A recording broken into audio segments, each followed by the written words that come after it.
Next CM AP. నాకైతే జగనన్నే కావాలన్నా. ఎందుకు జగన్ అన్న? అంటే జగనన్నే కావాలన్నా. ఎందుకు జగనన్న ఎందుకు కావాలి చెప్పండి. ఈ 5 years లో ఏపీ డెవలప్ అయిందా? ఆ డెవలప్ కాకపోయినా పర్లేదన్నా. నాకు ఒకటే కోపం అన్నా,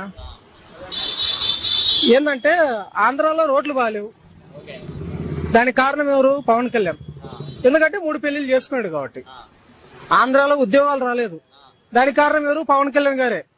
ఎందుకు? 3 పెళ్లిళ్ళు చేసుకున్నాడు కాబట్టి. ఆంధ్రాలో యువత అంతా రోడ్డు మీద పడి ఎందుకులే అన్నా బాగుండదు ఇంకా. దానికి కారణం ఎవరు? పవన్ కళ్యాణ్ గారే. ఆంధ్ర సంకనాకి పోవడానికి గల కారణం ఎవరంటే కూడా పవన్ కళ్యాణ్ గారే. ఎందుకంటే 3 పెళ్లిళ్ళు చేసుకున్నారు కాబట్టి. మా మంత్రులు ఏం మాట్లాడతారు తెలుసా? పవన్ కళ్యాణ్ గారు ఏమన్నా సమాధానం క్వశ్చన్లు అడిగితే ఆంధ్రాలో ఉద్యోగాలు ఎందుకు రాలేదు, ఆంధ్రాలో రోడ్లు ఎందుకు బాగలేవు, ఆంధ్రాకు స్పెషల్ స్టేటస్ ఎందుకు రాలేదు, ఆంధ్రాకు కంపెనీలు ఎందుకు రాలేదు, ఇవన్నీ అడిగిండ్రు అనుకోండి, అవన్నీ మాకు